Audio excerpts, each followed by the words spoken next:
The Locked On Podcast Network presents the College Sports Big 3 in 30. The three biggest stories in college sports. From our local experts at the Locked On Podcast Network. We bring you the real story, why it matters, what's next, who wins the big game, and more, all in 30 minutes. The College Sports Big 3 in 30 starts now with the biggest story in college sports. Nico Iamaleava to UCLA.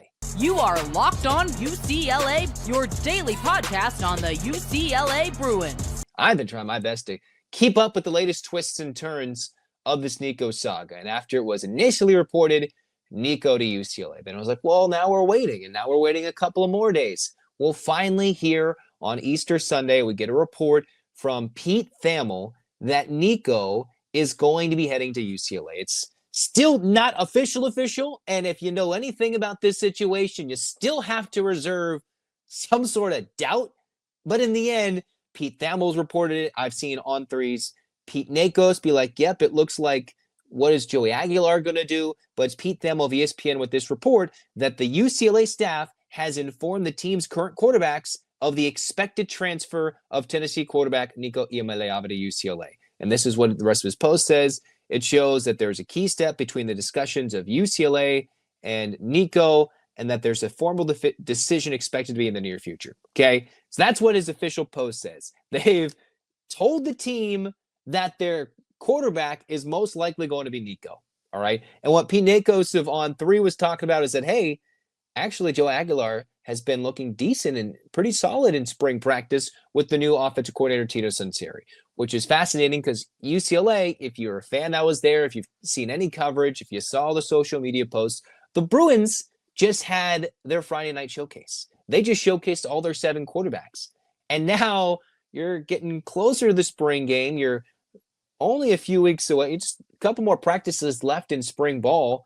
But what are you going to do to teach the man the offense? Now, is a short spring practice going to put any UCLA quarterback that far ahead of Nico? I don't think so. That's why you go through a whole offseason. You can study the playbook. You can go through the whole fall camp where you take rep after rep after rep.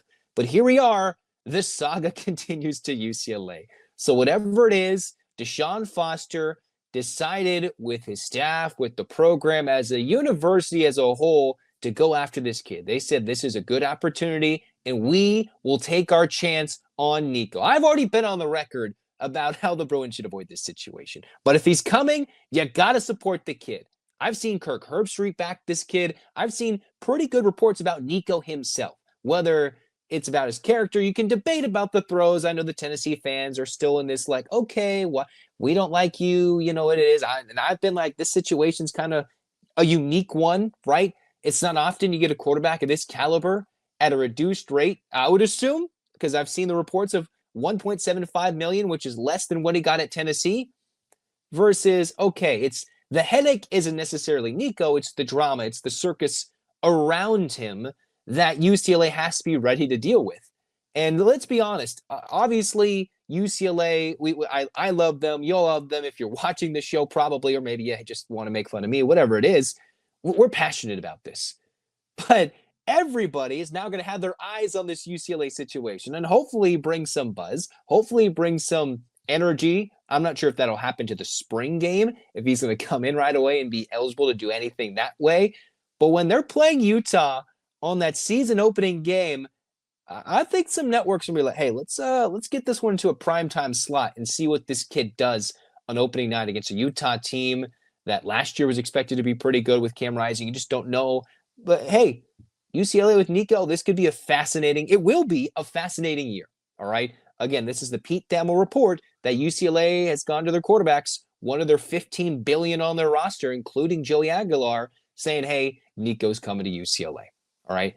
At this point, you just got to applaud the effort of Deshaun Foster. Relentlessness, patience, and as long as they didn't overpay, which I'm pretty sure they're nowhere near $4 million. I don't even think they're paying as much as Tennessee. And if they're going to make the splash with the new offensive coordinator, Deshaun Foster, I think as recently as that Friday night showcase or in a couple of those media availabilities, he said he's liked what the offensive line's been able to do. And of course, believe the Iamaleava camp, they wanted offensive linemen and receivers. So they went to UCLA, if that's to be believed, as to why they left Tennessee instead of NIL money. UCLA's offensive line seemingly improved. Obviously, that is yet to be proven in a game against other competition, against Big Ten beef, if you will, non-conference beef when they play Utah up front. But the Bruins have done this. Whatever. I can only criticize it so much. They went after it. At this point, the spoken actions of Deshaun Foster are louder than any goofy press conference he had at Big Ten Media Day. This is a swing. A huge swing. Ironically, it's another swing for UCLA in the last few seasons at a class of 2023 kid. All right. You look at Nico, you look at Dante. Is UCLA making the same mistake twice? Okay. I don't know. But they're going forward, and this is going to lead to a mass exodus. What would be fascinating for me to see is where did UCLA find a way to negotiate a multi-year deal out of this, right? This is Nico, who is a redshirt sophomore. He's going to have 3 years of eligibility left. I highly doubt that he's going to play all 3 of those years if he's injury-free and playing pretty good. I'm not sure if his NFL draft status, if you will, would skyrocket if he has a great year at 1 year at UCLA. I could be very wrong about that. But if they're going to play this game, or all right, we want him for a year and then we're going to figure it out, I'm not sure. UCLA has some insides potentially with some incoming 2026 SoCal high school kids, and maybe they can get a last-second commitment if Nico is not a future beyond 2025. UCLA, this has probably been the most interesting time in the portaling tenure, right? You go from Chip Kelly, who would go through the portal, and then he swung and missed on a freshman QB in Dante Moore. You transition into Deshaun Foster, heading into the Big Ten, new wave, new era, and he's like, I need to make a decision. And he has this view, because he's never had to be a head coach prior to the transfer portal, to the NIL. He's kind of got this almost NFL-like mindset, right? He's not loud, he's not bombastic, he's not in your face. It seems like he's been a little bit more reserved in what he's been able to tell, or wanting and willing to tell media about his offense, about his quarterback situation. Obviously, he can't comment publicly necessarily about Nico in this situation until it's a done deal. But the way he's been operating with this has been more with an NFL-like tendency, with an NFL-like, hey, this is an operation, this is free agency, this is a guy that's out there, maybe he's on waiver, this is how he's operating, which is kind of how college athletics, college sports is operated, all right? And if you've got, I was watching the video of Kirk Herbstreit on the Pat McAfee show the other day, where he was saying, I love talking to the kid, and he's a great kid. And by all accounts, Nico is supposed to be a great kid. Is the drama him? Is it the outside? Is it the family? Obviously, is it the dad? That's all the things that have been building and growing and bubbling up that led to the Tennessee split. Now, UCLA, they got to go out and win some games, all right? Nico has to prove that this image will not last, all right? He's got to prove that, hey, this is an opportunity, a new opportunity for him to clear his name, all right? Name, image, likeness. Well, he needs something to clear the bad vibes that was the last 4 days, week-long saga dealing with Tennessee, dealing with the media, dealing with his own family's proceedings in this negotiation with NIL, with Tennessee, leaving before their spring game and then coming to UCLA, potentially, most likely, before UCLA's spring game, which leads their current starter, in my mind, Joey Aguilar. Where does he go? It's not like he's got many options for a new home. Can he just redshirt and utilize that JUCO? That it's tough. It's not just a tough college atmosphere. It's a tough business. It's a tough business with what they're doing nowadays to shift from quarterback to, hey, we're going to go after this kid. And they got him. So you applaud Deshaun Foster for the effort. I've already made it clear that I did not think this was the route to go, but they did it anyway. They did it for a reason. And UCLA is going to be a fascinating follow all season long. I can't wait to see how this plays out. From an entertainment perspective, obviously I'm going to enjoy this. You're going to enjoy this. I'm not sure if you get that fan's perspective, how you're going to root. You're going to deal with any drama, right? Is this just LeVar Ball 2.0, right? Because remember when he was in the spotlight with Lonzo Ball, and there was a lot of talk. He got on all the national headlines. This is Nico Iamaleava, right? And of course, I know LeVar has gone through some health issues, so we hope he's okay. And obviously things have toned down. And when people take advantage of the spotlight, they burst into the spotlight. Is this what Nico is going to do? Change his image, take UCLA to a next level, hopefully for 2 years, if he's got that many years of eligibility. If he's got 3 years, hopefully he stays at UCLA 2 years and performs and turns UCLA into a place and a destination for recruits, transfers, and NIL offers, boosters to give love to UCLA. Because I know this isn't a popular move for a lot of the UCLA fans. It's not popular. It's. Are we getting laughed at, or are we going to be the ones laughing at everybody else for what a great deal the Bruins had for what was reportedly earlier in the week from an anonymous Power 4 GM, zero market for this kid other than UCLA? Well, they figured it out, seemingly, according to ESPN's Pete Thamel, and this is happening.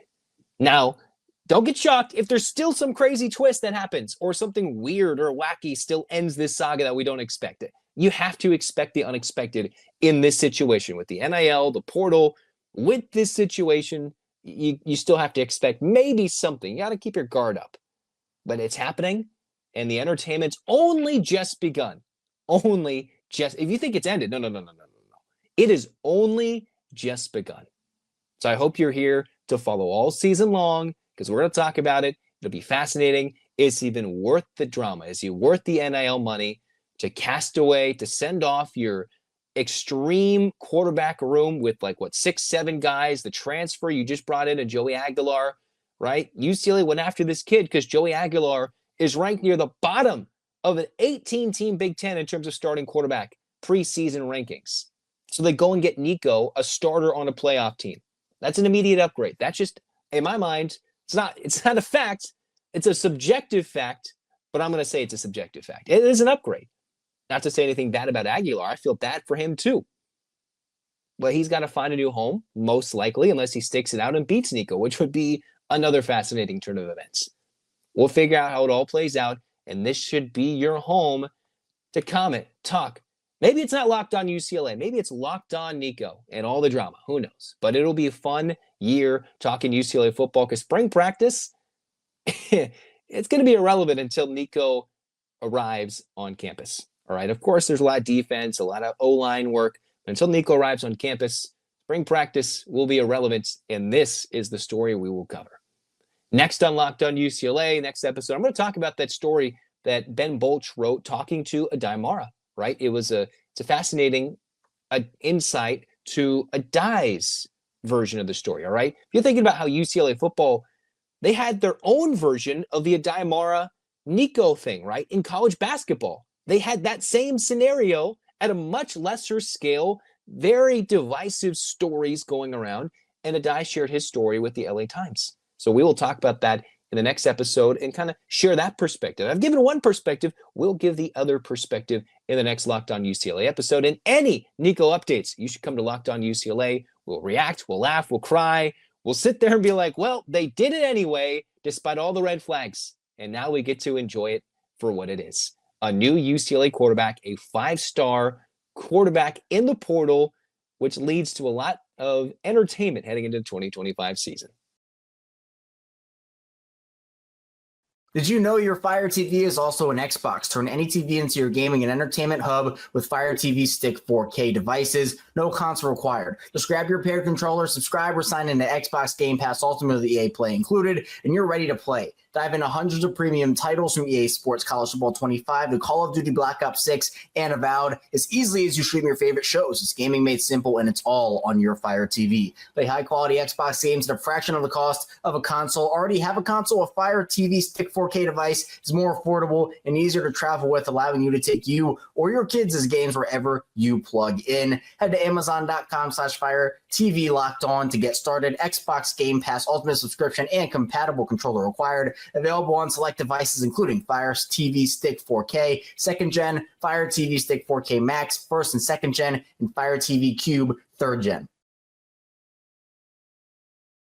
You are Locked On Wolverines, your daily podcast on the Michigan Wolverines. Got to witness the spring game where the blue team beat the Maize team 17-0.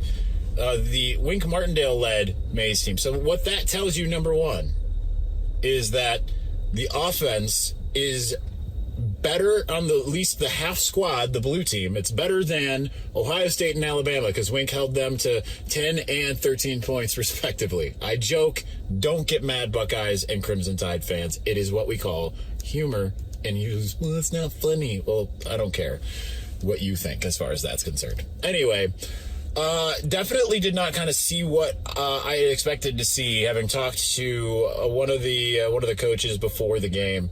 Definitely thought we were going to see a sharper Bryce, but it's one of those things where this is the biggest crowd he played in front of, is 40 to 45,000 people in the stands, and it was a little uneven. But you have to keep in mind it's a split squad, right? He doesn't have his the full offensive line, doesn't have his full complement of wide receivers. Donovan McCulley was on the other team. He did have Andrew Marsh and Jamar Browder, and I don't really think that those guys really came up big. Marsh had a really big catch. A couple went through Browder's hands that I think he just kind of mistimed some of the leaps that he made. But when it came down to it, we saw some really, really good things in terms of decision-making, in terms of arm strength. There was one point where Bryce was on his own 45, and I'm standing in the opposite end zone. He threw it, and it hit the back wall in the end zone, attempting to hit Channing Goodwin. So that's what, that's more than a 65-yard pass, because it hit the back wall, right? So it basically is that 70-yard throw. Really impressive in terms of arm strength and everything. I didn't think that his receivers helped him out that much. There were a couple plays where it didn't look like he really had the right trajectory there.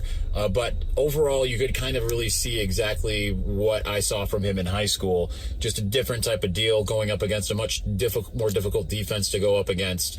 And I think the Mays team had some, they had Rayshon Benny. They had I'm trying to remember who else they had up front. Ike Awana. They had TJ Guy, right? The first play from scrimmage, Bryce got, quote, sacked, right? And it was fast. Took the ball, gets back there, sack. But the final play of the game was an 88-yard touchdown to Jalen Hoffman from Bryce. Bryce threw it about 20 to 35 yards in the air. Couldn't quite tell the yard markers watching the replay, but it was one where it was well played through the air, definitely had some distance, and then Jalen Hoffman got to the sidelines and went upfield. That is not just encouraging. I understand Jalen Hoffman is not a guy that anyone's talking about, really, right? He's the backup fullback. However, this has become something of a trend because you see a lot of the videos coming out of practice. You see Jalen Hoffman frequently out there making plays. He's been the recipient of a lot of big passes in a lot of the videos that Michigan's released. And then today he was what Sharon Moore had as the MVP of the game, not just because of that play, but he had a couple really big plays, a couple really big catches and runs. So I think that was really good. The running backs, I thought both looked really good. We only saw them for a couple series each, Justice Haynes and Jordan Marshall. Justice Haynes' first carry went for 12 yards or something like that. It was really impressive. 11 yards. Was really impressive straight out the gates. He had another one where he bounced it outside and made a play. We saw a couple really good runs from Jordan Marshall as well. The backups, because again, the spring game, you're not necessarily going to see a bunch of starters all the time. The backups, I thought, were very, very good. Bryson Kutzdahl was probably going to be my player of the game before Jalen Hoffman had his big long touchdown to finally end the spring game. So I was really encouraged just even by the depth there, and I'm curious to see what they end up doing in terms of, do they add someone as far as that's concerned. Both quarterbacks had some interceptions, so that's not necessarily great, right? So the fact that Bryce's interception to Tevis Metcalf was ill-advised, but so was Jaden Davis's interception by Jeremiah Lowe. Both of them were very bad decisions. Both of them were pressing. Both of them were kind of in a situational type of cadence there, right? Bryce had his right before the end of the first half. Jaden's trying to make something happen, as the game is winding down and they have no points. So Bryce ended up having, by virtue of the 88-yard pass, ended up having just shy of 200-ish yards passing in the game. I don't know the stats. So we're just going off of memory here. Jaden, I think, had sub 100 yards passing. So that's kind of where that is. So the offense did not necessarily have the look of one that we would like look at and say, okay, we're in good shape here. But again, I'm not that concerned because of the split squad. Having talked to some of the coaches before and after, off the record, like they feel really good about the wide receiver room in particular. I am going to amend what I was saying before, where I thought they might go for one, maybe two guys in the portal. I think that they're probably not going to. I think they're probably going to stand pat because they like what they have. I mean, we saw a really nice catch from Donovan McCulley. I mean, he is definitely a difference maker. He wasn't out there for that long, wasn't out there at all for the second half. So I think that they like what they've got in terms of the wide receiver group. And then keeping in mind Kendrick Bell, who's been injured and is just coming back from his surgery that he had in January. So I think you add more size and more capability, especially in this offense. Some of these guys are raring to go as far as that's concerned. Didn't have many big plays in this game, where it feels like the last couple of spring games have been low-scoring affairs, but with some big plays on both sides. We didn't really have that in this. The NBA playoffs are here, and FanDuel is giving new customers an incredible way to get in on the action right now. When you join FanDuel and place your first $5 bet, you'll get $250 in bonus bets if your bet wins. I love how FanDuel makes betting so easy, whether it's picking my favorite team or diving into player props. From three-pointers to steals to assists, there are so many ways to bet your favorite player props. Plus, after the game tips off, you can even combine live prop bets into a same-game parlay for a chance to win big. Don't miss out. Head to FanDuel.com and claim your $250 in bonus bets today. David Stone withdrew his name from the transfer portal. You are Locked On Sooners, your daily podcast on the Oklahoma Sooners. The Oklahoma Sooners got some great news on Easter Sunday. David Stone withdrew his name from the transfer portal, first reported by Matt Zenitz and Chris Hummer of 247 Sports. Jay, this is absolutely huge for the Sooners. It's what Oklahoma needed, was some good news on Easter Sunday. It's funny, there's been a couple posts. Shout out to our guy, Travis Davidson over there. He does K-Ref. He does the JP and Trav show. But he said that it'd be funny if David Stone enters the portal here on Friday and then rises out of it on Easter Sunday. And sure enough, here we go. He knew something. Or saw or guessed or just was praying that it would actually happen. So we had to jump in and go live on it. It made sense to really talk about it, that David Stone is now back. He's made his return. He withdrew. He actually made a social media post. Did you see that, John? I did see that. Yeah, that was, let me see if I can find it real quick. But I thought it was, interesting. I have it pulled up, and I'll go ahead and read it to everybody real quick. It says, Sooner Nation, after taking the necessary time and examining my options, I have removed my name from the portal and will be furthering my education and career at OU. Sooner born, sooner bred, and when I die, I'll be sooner dead. So what it sounds like, he something came together to make things work out for him. Let's just put it that way. No, it's absolutely huge. Who knows exactly what went down, but George Stoya of Sooner Scoop was reporting that the coaching staff, players met with David Stone on Saturday to try and kind of get the ball rolling to make sure that this didn't escalate further towards him finding a new team. Yeah. And listen, shout out to the players, shout out to the coaching staff, because this is a kid that, like, up until Friday night, all you've been hearing is positive things about him all offseason, doing everything the right way, going about his business, putting on the weight that he needed to put on, doing the work he needed to do. Was one of the bright spots of spring ball. He will be a bright spot of fall camp. Yeah. But even the coaching staff was praising him when they were meeting with the media. So it was just a shock that it all kind of came to this. But when a guy like this does enter the portal, it makes everybody kind of take notice, and you're like, oh crap. And there are some players and some people that are worth going the extra mile for and going to bat for. And you can see that this team believes that David Stone is worth that. Not Yeah. just the coaching staff, but the players, right? Because listen, they gave Devon Mitchell time after time after time after time and ultimately said, hey, listen, it's time to do something different. Yeah. David Stone entered the portal for one day and the team went to bat for him. The coaching staff went to bat for him. They were circling the wagons, pun intended, to make sure David Stone didn't get out of Norman. And shout out to the leadership on this team, to the coaching staff. And listen, if whatever Jim Nagy had to do as well to rectify the situation, shout out to him too, because you cannot let a guy this talented with this much potential get away from you. And they weren't willing to do that.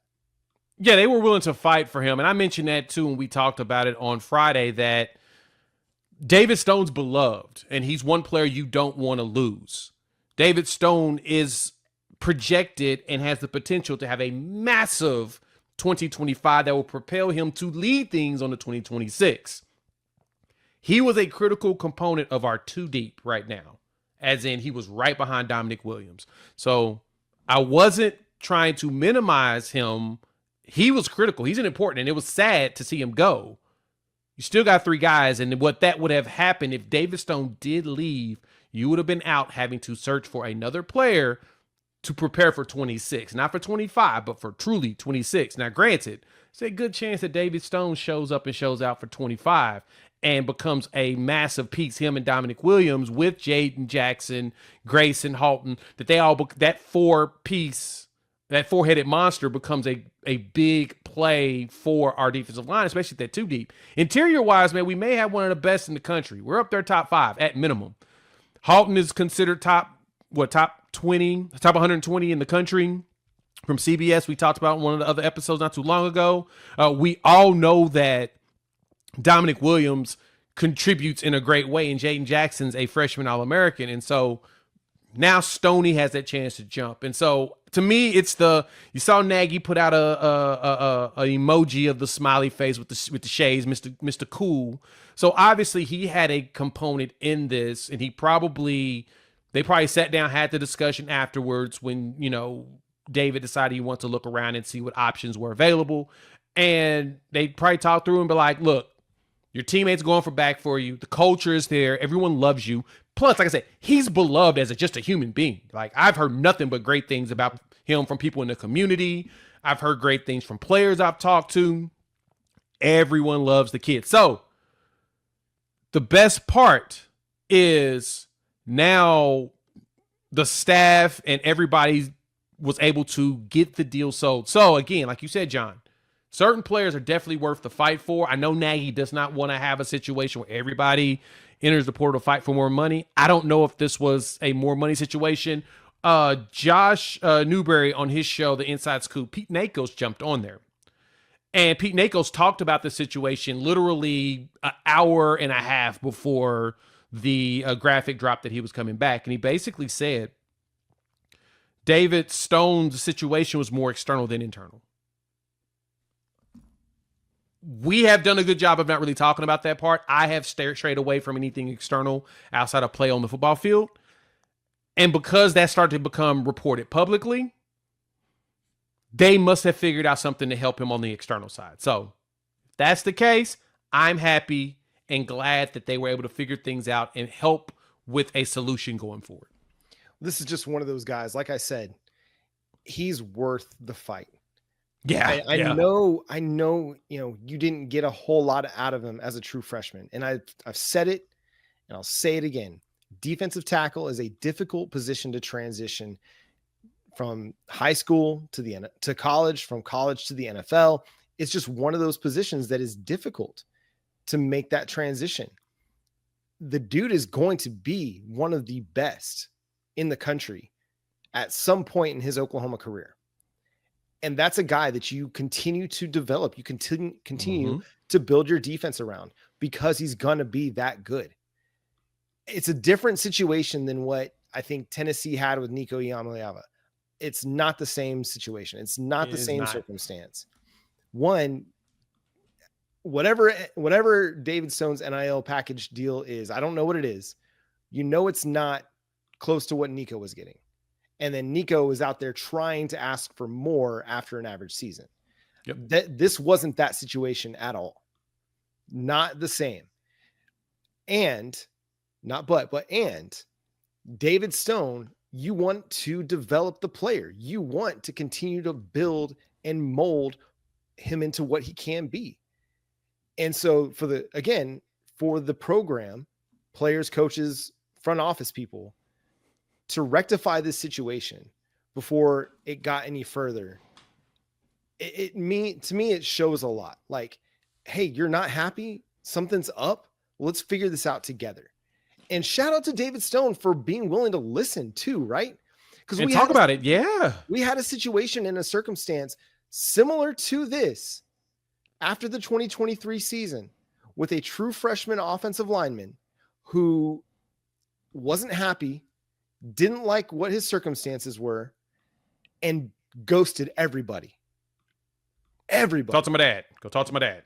Offensive line coach, the coaching staff, his teammates, just ghosted everybody and bounced.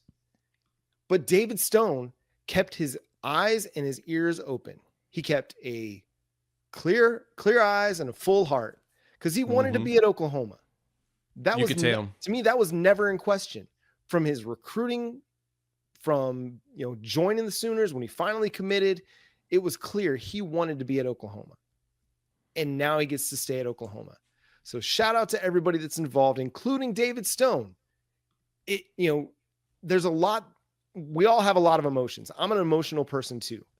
And we can all say things in the moment, in the heat of our emotions, and whether right or wrong, and it can break down relationships.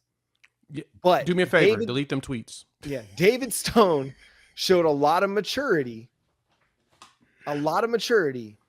by keeping an open mind and an open heart to listen to the guys and the coaches and the players that he's built relationships with. Agreed. 100% agree with you on all of that. Preach that sermon. And y'all go delete y'all tweets for real though. Like seriously, I wasn't joking there. Go delete all the crazy stuff y'all put out there. Cause now that it's all that's over, we go ahead and delete it. It's totally worth it. So, but you are 100% spot on, John. I appreciate you saying that.